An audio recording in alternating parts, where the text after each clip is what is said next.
All right, hello. Today we are going to be doing a full review on AP Calculus AB Unit 1. Let's start with the limit notation and the definition of a limit. All right, so this is the limit notation. So a limit is basically what value x, as x approaches a value, what value does the graph approach?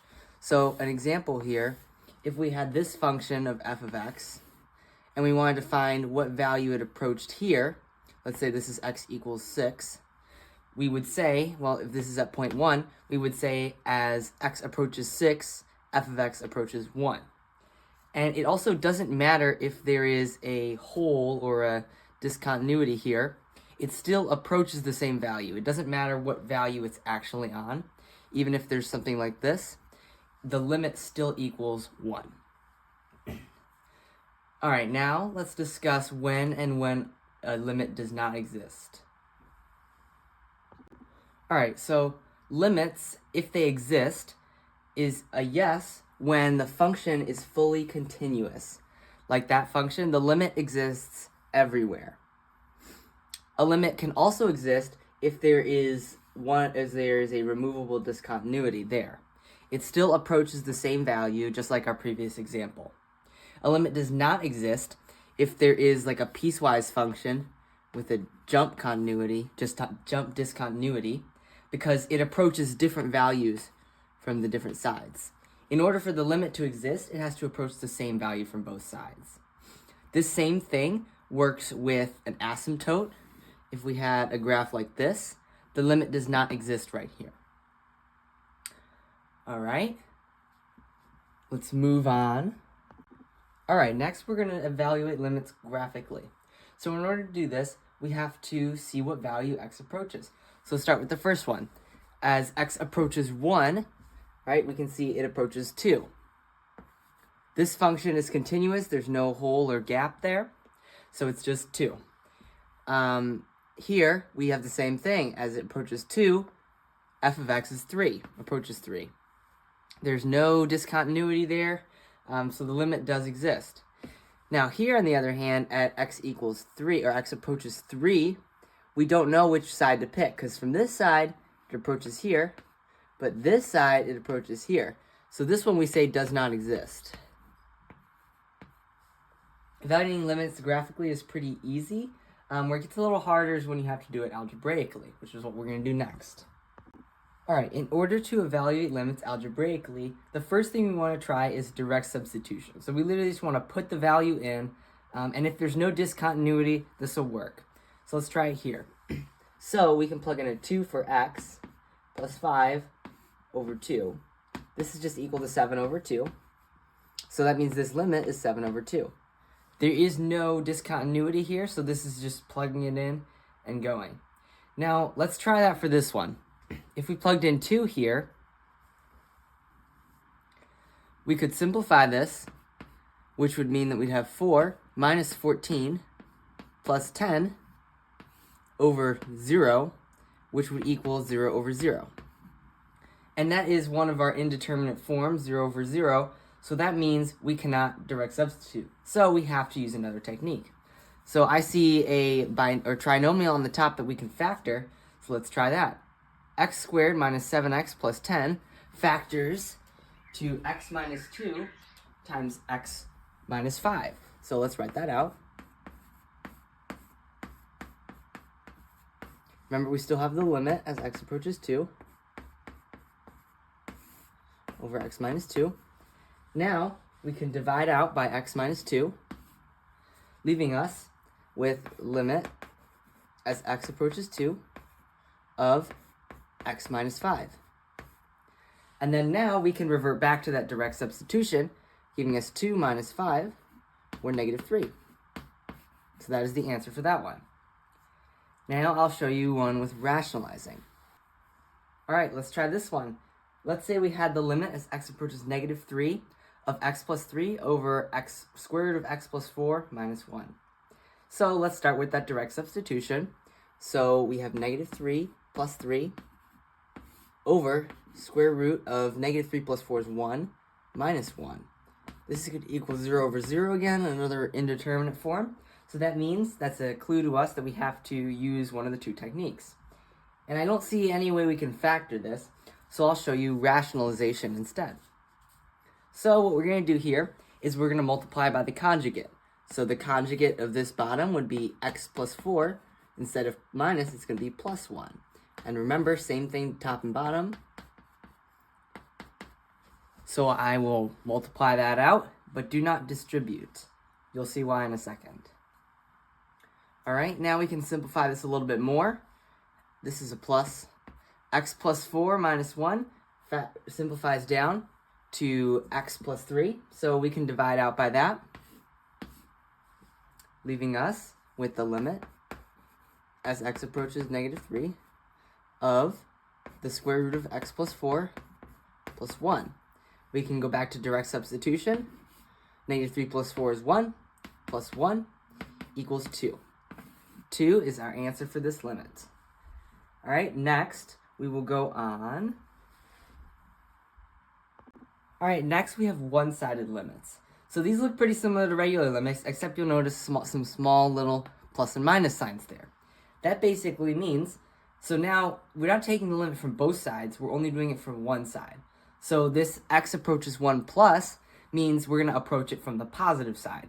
So let's try that. As this x is from the positive side, it approaches negative 1. So this equals negative 1. As from the negative side, it approaches 1. So this equals 1. But now, in order for this limit to exist, it's got to approach the same thing on both sides, or in other words, the limit as x approaches 1 plus and approaches 1 minus have to equal each other, or else it doesn't exist. Negative 1 doesn't equal 1, so this doesn't exist. All right, and now we can use one-sided limits to evaluate limits with vertical asymptotes. All right, let's say we had this limit as limit as x approaches 2 of x over x minus 2 squared. Let's try direct substitution first. So we get 2 over 0. When we have, this is not non-zero over 0. So this is not one of our indeterminate forms. This one is determinate. Well, I guess it is kind of. This is a vertical asymptote. So that basically means it's approaching a value on the vertical side, but it never actually reaches it. So that means this is 2 here, this is the graph, it's always going to approach infinity or negative infinity, or it does not exist because they approach different things. So how we do this is we break it up into one-sided limits. So I'll write those out. All right, and now let's plug in. This 2 plus is a number slightly bigger than 2. So just plug that in. And then 2 plus minus 2 would be slightly bigger than 0. So we'll say 0 plus. And then this is a number here that's always going to be bigger than this number. And when we have a non-zero over 0, this is equal to infinity. Now if we try 2 minus is slightly below 2. So 2 minus minus 2 would be slightly below 0, so that we get 0 minus, but since we square it, we get 0 plus. Now, this does not mean negative over positive. This is also infinity, because this is a number slightly lower than 2. When we have a number that is bigger over a 0, that approaches infinity. And since we're not doing equals, we're doing approaches, these both equal or approach infinity, so that means the limit exists and it approaches infinity. All right? Now let's move on to a limit as x approaches infinity. All right, now what would happen if we had a limit that went to infinity?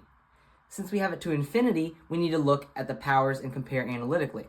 So we can actually discard all terms except for the highest power, because that highest power is going to grow way faster than just an x to the first power would. So we can just discard these. So now we need to compare the powers. When we have a power of infinity to the third, that's not going to grow as fast as infinity to the fourth.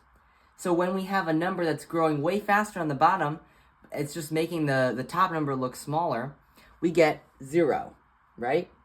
So the limit here is 0. Same thing would happen here. We've got e to the infinity power. which is way higher than infinity squared is going to be. So this would also equal 0. Now, let's see what happens if they have the same coefficient. Again, we can discard all these terms, because when we get to infinity, they're going so fast, it doesn't matter. We can discard these x squareds, because they cancel each other out, leaving us with a 1 over 2. And that is the answer for this one. Finally, what would happen if the power on the top was greater? Well, then you'd have an oblique asymptote, but you don't see that on the AP test. That's never going to happen, so we don't have to worry about that. So basically, if the power on the bottom is bigger, then it's a 0. If the power is the same, compare the coefficients of the highest degree term. So limits to infinity are pretty easy. All right, next we will move on to continuity. All right, now for continuity, basically we're going to use the limit definition of continuity. So you might have defined continuity in the past as like, oh, you can draw the whole graph without picking up your pencil. So that would be continuous. But now we have what we call the limit definition of continuity. So it basically says function f of x is continuous at x equals c if the limit from the left and the right approach are the same thing, and the function's value at that point is the same. So let's try that for a practice problem.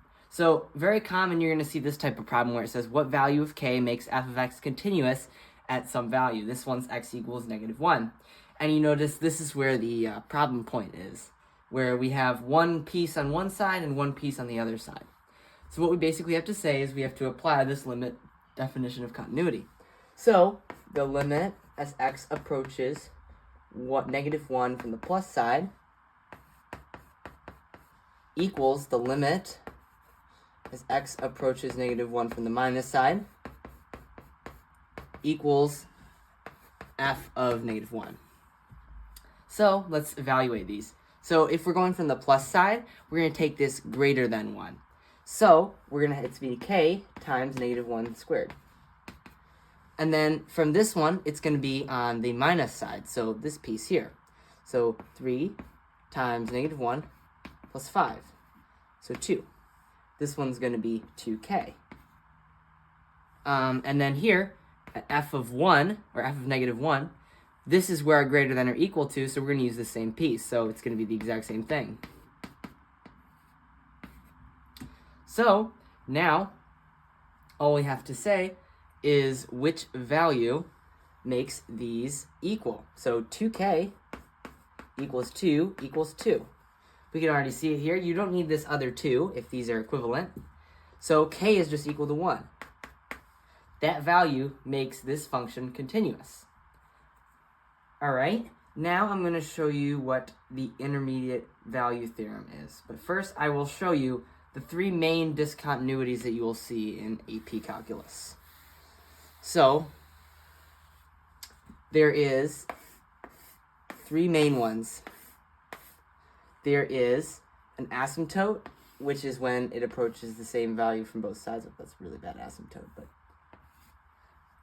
you could have a hole, which is just one value that's omitted, or you could have a jump, like a piecewise function.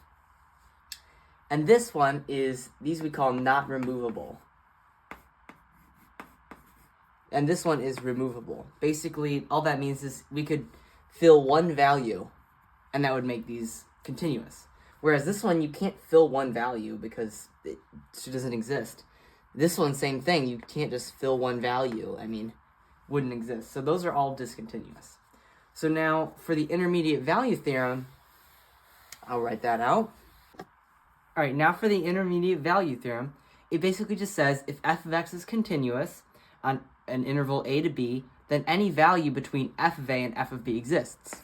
So this is actually pretty simple. So let's say this is a and this is b.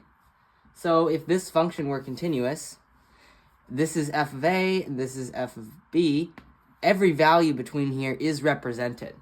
So sometimes they'll say like, oh, if you have, if f of x or f of 3 equals 8 and f of 5 equals -2, is there a 0 does it cross the x-axis between 3 and 5? And the answer would be yes, because if we graph this out, f of 3 is 8, so 3 here, 8 here. And then f of 5 is -2, so down here. And this is and it would say it's continuous, so that means it must have crossed somewhere. So that is the intermediate value theorem. It's pretty easy. And that's it. That's all I have for you. If you have any more questions, please leave them in the comments. And good luck on your test.